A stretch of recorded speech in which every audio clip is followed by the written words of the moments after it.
All right, so this is what you call a 6-unit building, right? So it's 6 apartments in here. You got 3 on this side, 3 on that side. All right, so I'm gonna go over these numbers with you. This is what you call commercial, right? Residential, for all of y'all, that everybody here went through Make Real Estate Real. I know everybody 100% went through the course. I know y'all. I got you. So this property right here give you real life numbers. This property here is for sale for $335,000 to purchase. Actually, one of our Make Real Estate Real members actually, he has the contract on this. The renovation cost on this is $160,000. What's that important number that we talk about? ARV. Man, y'all good. Dang, y'all good. ARV on this one, listen to this, is $765,000. $765,000. So that gives us equity of $270,000. $270,000 in equity. He's going to keep this property and rent it out, and every unit rent for about, April? It rents for $1,100 to $1,200. After he pays his mortgage, his expenses, he's gonna net $2,700 a month. And he's going to have $270,000 in equity. Now listen to this is the crazy part. Y'all hear me talk about all the time about how I don't keep my money in the bank, I keep my money in the bricks. That money that he has to put down on this property is about what, 82. He's putting down $82,000 down on his property. That $82,000 in the bank is making him that $82,000 is maybe $1,000. Not a month. No, monthly, yeah. Right. He getting a couple $100. Maybe a couple $100, if that. But because he took that 80 and put it down on this property, he turned that 80 now into $270,000. And now he's bringing in $2,700 a month. And he's gonna have a property manager, and he's not even from here, he's from Houston, Texas. He's from Houston, Texas. So I'm just showing you, and I want you all to see for those, how many of y'all wanted to get commercial property, looking for something that's kind of like this? Yep, okay, so this is real life numbers. These are the type of property, and this property's like this everywhere. So I want y'all to walk through, and we're gonna go over some of the construction things in here. So with this property, because he's doing, it's not a fix and flip. We're gonna take you some fix and flips where you totally redo everything. But with your buy and holds, there's certain things that you wanna, when you walk in, the first thing you should be thinking about is, what can I save? What can I keep? Don't come in with the mindset like, okay, everything is just getting gutted out. There's some things that's in here that you can keep. These floors that you're stepping on. These floors have been here since this building has first been built, constructed. This building was probably constructed in probably about 1920, 1918 or something like that. These same floors, and we're gonna show you another property. Once you sand them, bring them back to life, they're gonna look beautiful. These floors, if you put in new hardwood floors throughout this whole building, you would probably spend somewhere about $60,000. So when I walk into a property, I'm not saying how much am I gonna spend, I'm saying how much can I keep? All right, sometimes you look at these windows, right? Most of these original windows, they were old wood windows.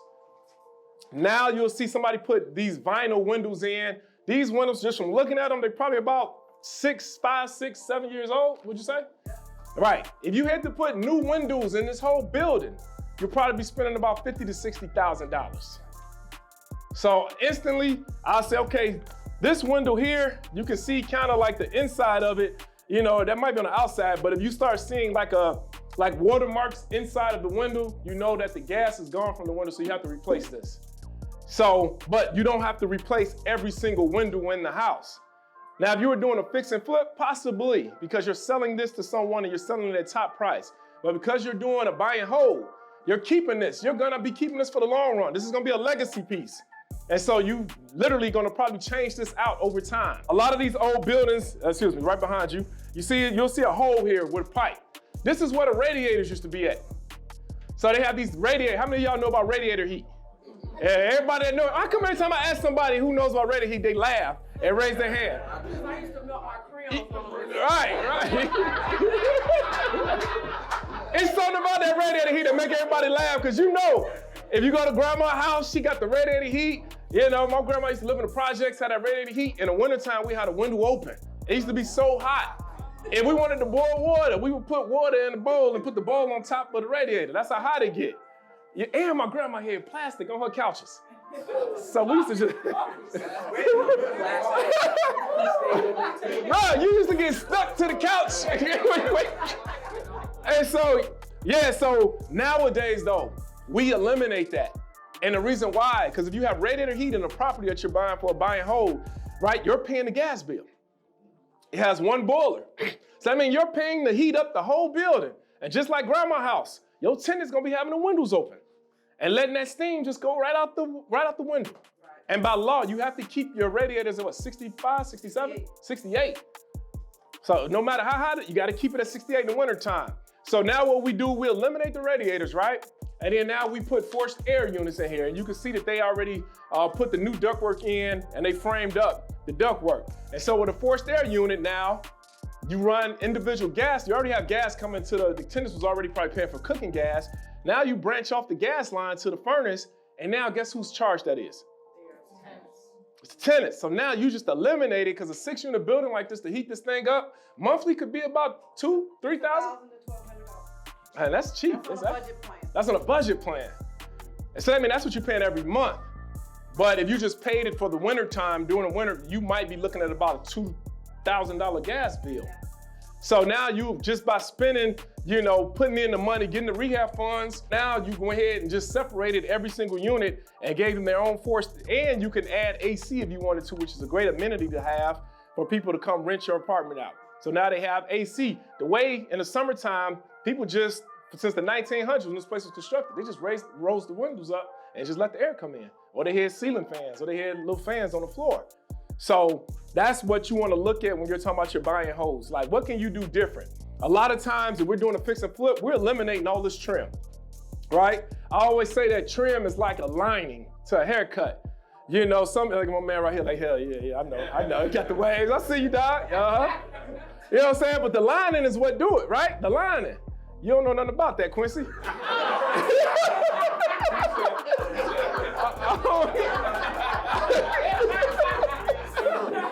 But the lining though, it brings out the waves, it brings out the drywall, it brings out the paint, it brings out whatever else you got, the flooring. When we sand these floors and put the stain here, the baseboards, it's like a lining.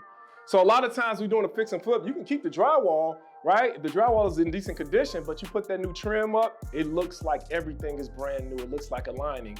And so, but in a buy and hold, remember, it's about cash flow.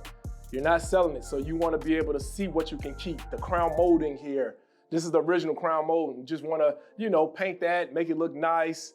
With the buy and hold, it's all about how much cash flow. It's about having some type of, how many bedrooms are in the place, how many bathrooms are in the place.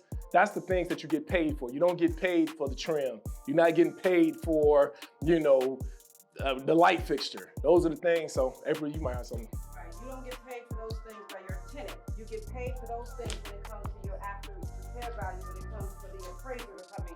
Because you want to impress the appraiser as well. They're going to come in here ooh and eyeing as well. So you're going to have those things in here. But no, your rent is based on amenities offered, kitchens and baths and bedrooms. So people want to come in and have a nice place, but bathrooms, kitchens, and bedrooms. Yep. That's what they're going to look at.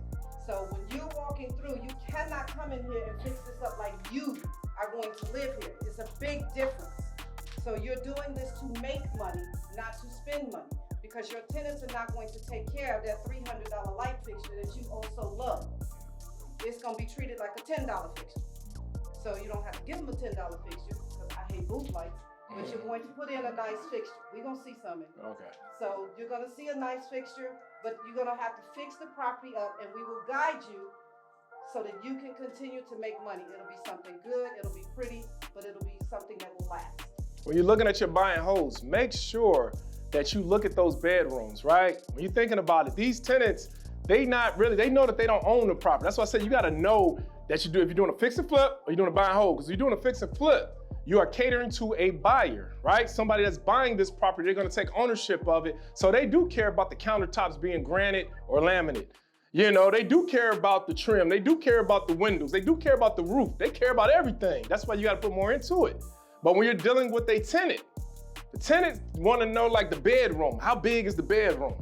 That's what they care about. They care about things like that. So you wanna make sure that you're catering, when you own your buy and hold, you wanna make sure that you're fixing it up. Bless you, you're fixing it up according to someone renting your place out.